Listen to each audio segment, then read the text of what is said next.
मित्रांनो, मार्गदर्शकांनो, नमस्कार. मी संतोष शिंदे एका महत्वाच्या विषयावर चर्चा करत आहे आणि विषय गंभीर आहे. माणूस म्हणून आपण थोडं आत्मपरीक्षण करूया आणि सध्या काय चाललंय याच्यावर प्रकाश टाकूया. माणूस म्हणून काय किंमत आहे सध्या समाजामध्ये? त्याच्या मताला किंमत आहे का? त्याच्या स्वतःला तरी भूमिकेला किंमत आहे का? माणसालाच किंमत उरलेली नाही, फक्त सोयीसाठी माणसाचा वापर केला जातो. या अशा काही गोष्टींवर चर्चा करायची. व्हिडिओ टाळू नका, शक्यतो चर्चा करा, अर्थात कमेंट करायला विसरू नका. आणि मला असं वाटतं की या विषयावर बोललं पाहिजे, म्हणून आपल्याशी मी व्यक्त होतो आहे. म्हणून हा व्हिडिओ शेवटपर्यंत ऐकत राहा आणि आवडला तर इतरांना शेअर करा. निवडणुका येतील, निवडणुका जातील, नेते बोलतील, एकमेकांचे राजकीय कुरघोडी वक्तव्य आणि बऱ्याच गोष्टी चालत राहतील. पण या सगळ्या गोंधळामध्ये जो कार्यकर्ता किंवा व्यक्ती किंवा एक लिझनर म्हणून आपण जे ऐकणारी लोक असतो, हे आपण त्या नेत्याच्या भूमिकेवरून, त्याच्या भाषेवरून आपण आपलं मत सुद्धा ठरवत असतो.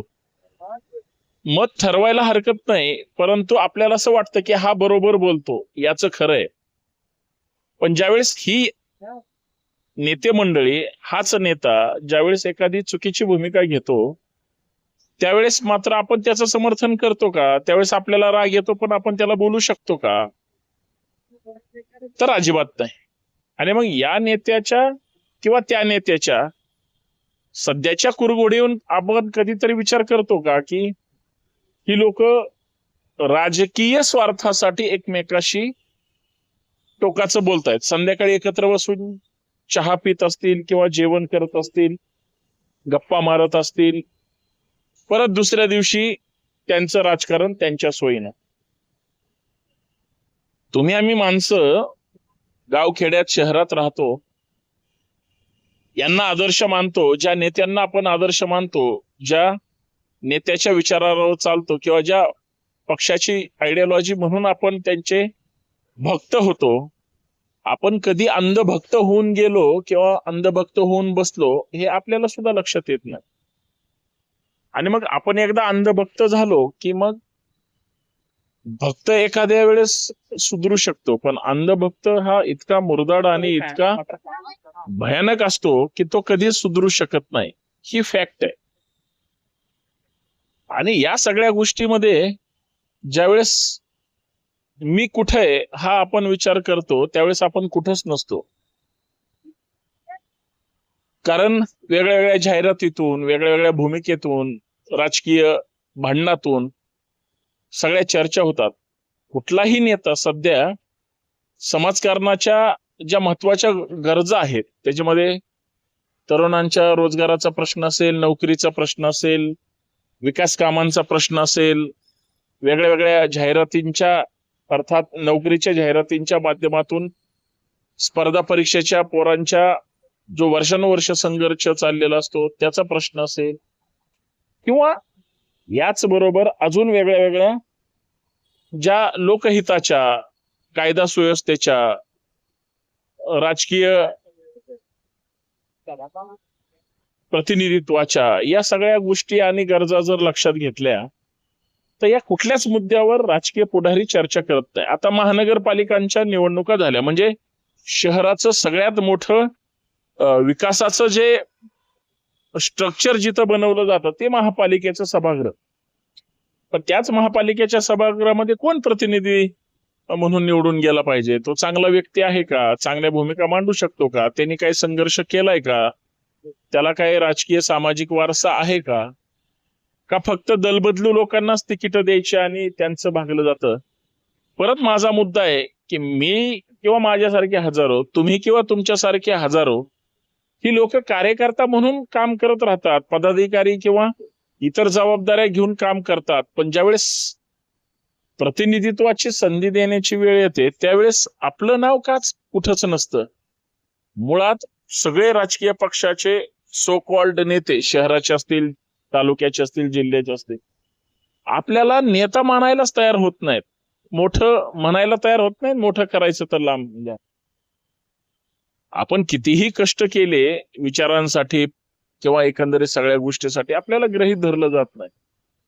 मग आपलं जे सामाजिक प्रबोधनाचं विजन असतं, 100% समाजकारण करत असताना 100% राजकारण पण झालं पाहिजे, पण त्या राजकारणाचा फायदा सुद्धा झाला पाहिजे. नुसत्या वांझोट्या चर्चा करून काहीही उपयोग नाही, आणि वांझोट्या चर्चांनी सत्यानाश झालाय असं म्हणलं तर वावगं ठरणार नाही. आणि मग या सगळ्या गोष्टीचा विचार कोणी करणार आहे की नाही? आपल्या आसपास जे राजकारण चालतं हे आपल्याच पैकी कुणीतरी करत असतं ना, आपल्यापैकीच कुणीतरी करतं. त्या बिचाऱ्याला मान सन्मान, आणि कोणतरी पुढं चालला की पाय खेचतो, किंवा तो पुढं मागं राहतो, किंवा त्याला संधी मिळत नाही.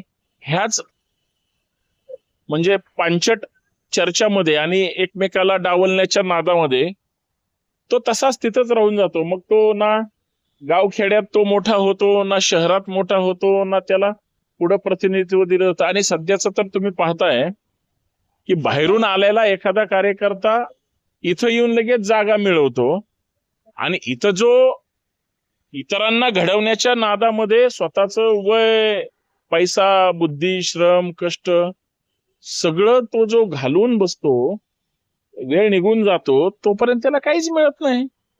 शेवटी त्याला कुठंतरी जॉब करूनच त्याच्या आणि कुटुंबाच्या उपजीविकेचं साधन त्याला बघावं लागतं. म्हणून मी जे सुरुवातीला जे 2 शब्द वापरले होते, मी असेल किंवा माझं मत असेल किंवा आपले विचार असतील, याची पायाभरणी आणि पुनर्बांधणी कोण करणार? मी जर एखादी गोष्ट करत असेल, आपण एखादी गोष्ट करत असो, किंवा समोरचा एखादी गोष्ट करत असेल, तर तो करिअर ओरिएंटेड काही गोष्टी करेल ना. करिअर ओरिएंटेड जर गोष्टीच होणार नसतील, कोणी ते करणारच नसतील, तर ह्या सामाजिक राजकीय जबाबदाऱ्यांचं करायचं काय? मी राजकारणाबद्दल चर्चा करतो म्हणजे तुमच्या लक्षात येईल. बघा, सध्या देवेंद्र फडणवीस भाजपचं प्रतिनिधित्व करतात, राज्याचे मुख्यमंत्री आहेत, आणि उत्तमरित्या त्यांनी त्यांच्या पक्षाची बांधणी केली. तीच परिस्थिती एकनाथ शिंदे साहेबांची आहे, तीच परिस्थिती अजित पवार साहेबांची आहे. दोन्हीही फडणवीस साहेबांच्या सहकार्यांनी त्यांचे त्याचे पक्ष फोडून ते भाजप सोबत आले, देवेंद्र फडणवीसांसाहेब सोबत आले, आणि त्यांनी त्यांना प्रतिनिधित्व दिलं. देवेंद्र फडणवीसांच्या चाणक्य नीतीच्या पुढं हे दोघं सरेंडर झाले असं म्हणा हरकत नाही. कारण फडणवीस विरोधी पक्षामध्ये होते आणि त्यांना सत्तेत यायचं होतं, मग त्यांना काहीतरी शक्कल लाडवावी लागेल, आणि ती योग्य पद्धतीनं त्यांना ज्यांनी कुणी इंटरप्रिट केलं त्यांनी ते सकारात्मक पद्धतीनं सांगितलं, किंवा त्यांनी त्यांच्या डोक्याने हा सगळा कारभार केला, आणि बरोबर त्यांनी सत्तेची चूल त्या ठिकाणी मांडली. आणि आता त्यांचा महाराष्ट्राचा जो काही राजकारभार आहे ते आता शिजवण्याचं काम सुरू आहे. पण तुम्ही नुकत्याच आलेल्या नगर परिषदेच्या निवडणुका पाहिल्या, हे तिघं राज्यात सत्तेत आहेत, आणि केंद्रातल्या सरकारला यांचा सपोर्ट आहे. लक्षात ठेवा, मोदी फक्त भाजपच्या मतावर किंवा खासदारांवर प्रधानमंत्री नाहीयेत. एनडीए म्हणून आता ते प्रधानमंत्री आहेत, कारण पूर्वी ते भाजप सरकार म्हणायचे, आता त्यांना एनडीए सरकार म्हणावं लागतं, कारण ते अल्पमतात आहेत. पण ही 2 मंडळी जी आहेत पुण्यात, महाराष्ट्रात किंवा देशात जे जे काही समाजकारण राजकारण चालतं त्याच्यात ते भागीदार आहेत, आणि यांचे खासदार मोदी साहेबांना सपोर्ट करतात, म्हणून हे राज्यात सुद्धा सत्तेमध्ये आहेत. नगर परिषदेच्या निवडणुकीच्या निमित्ताने हे विभक्त झाले, म्हणजे यांनी म्युच्युअल डायव्होर्स घेतला. डिवोर्स घेतल्यानंतर हे एकमेकांच्या विरोधात बोलू लागले, रावणाची लंका, अहंकार इथपर्यंत गेले, किंवा अजून वेगळ्या वेगळ्या पद्धतीनं वेगळं टोकाचं बोलू लागले, आणि बोलले सुद्धा. मग एकनाथ शिंदेनी तोंड सुख घेतलं, अजित पवारांनी तोंड सुख घेतलं, आणि कॅबिनेटला हे बरोबर मंगळवारी एकत्र बसतात. म्हणजे महाराष्ट्राला मूर्खात काढलं. तुम्हाला माहितीये का, खाली कार्यकर्त्यांनी काही ठिकाणी भाजप विरुद्ध शिवसेना होते, भाजप विरुद्ध राष्ट्रवादी होते, शिंदे सेना विरुद्ध राष्ट्रवादी होते. यांनी एकमेकांमध्ये प्रचंड भांडणं केली, एकमेकांची डोकी फोडली, गुन्हे दाखल झाले. म्हणजे राणे बंधू, तुम्हाला एक ताजं उदाहरण कोकणातलं, नारायण राणेंचे सुपुत्र, एक भाऊ म्हणजे राणेंचा एक मुलगा भाजपमध्ये जो आमदार आहे आणि मंत्री आहे, आणि एक मुलगा शिंदे सेनेकडे तो आमदार आहे. तर शिंदे सेनेला कोकणात ताकद मिळावी, सरकार स्थापन करायचं म्हणून त्यांनी जे काही म्हणजे भाजपचे आलेला पैसा रोखण्याचं काम केलं, सगळ्यांनी पाहिलं. फार टोकाचे वाद झाले, सगळ्या बातम्या ब्रेकिंग न्यूज होत्या.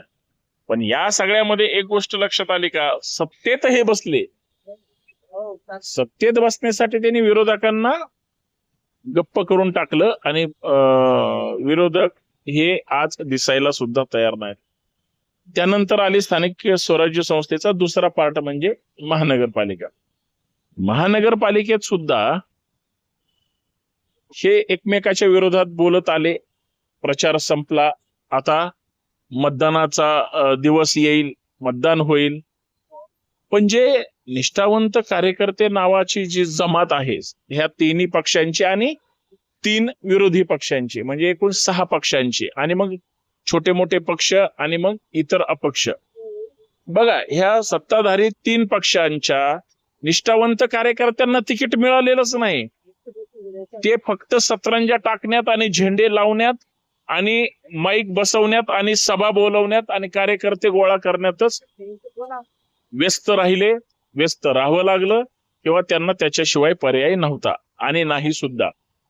जे जे स्वार्थी कार्यकर्ते होते त्यांनी पक्ष बदलले, तिकीट इकडून तिकडून घेतले, बरेच पैसा आज मार्केटमध्ये आला, लोकांना पण मतं मिळतील, ह्या सगळ्या गोष्टी होणार.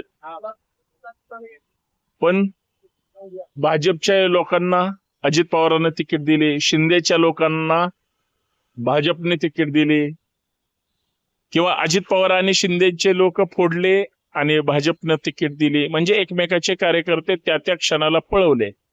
किंवा उर्वरित जे राहिले 3, मग उद्धव ठाकरेंचे कार्यकर्ते फुटले, त्याला भाजपने आणि ह्या दोघांनी तिकीट दिली. शरद पवारांची लोक फुटली, त्यांना या लोकांनी तिकीट दिली. किंवा राज ठाकरेंची लोक फुटली, त्यांना या लोकांनी तिकीट दिली. किंवा अजून कुणाची लोक फुटली, त्यांना हे यांनी सामावून घेतलं किंवा वापरून घेतलं.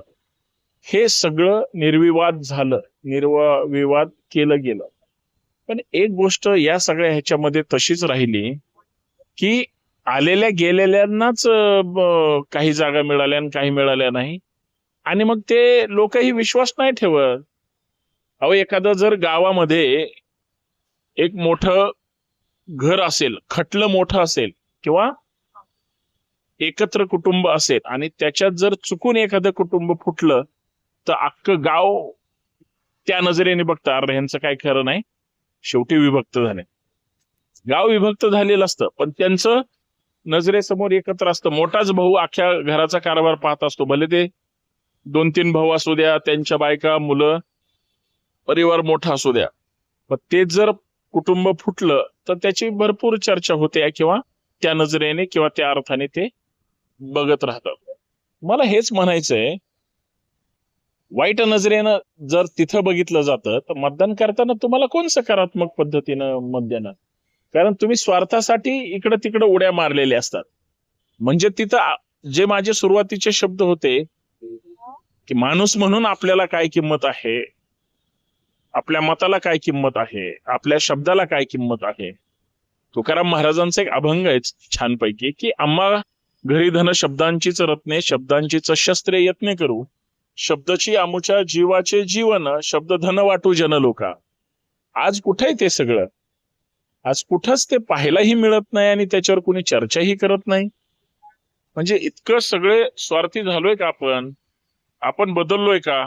या सगळ्या गोष्टीचा विचार मला पडला, म्हणून मी आपल्यासोबत चर्चा करण्याचा प्रयत्न केला. शेवटी एवढंच वाटतं, आपल्या शब्दाला किंमत असली पाहिजे, आपल्या विचारांना किंमत असली पाहिजे आणि आपल्या मताला पण किंमत असलीच पाहिजे.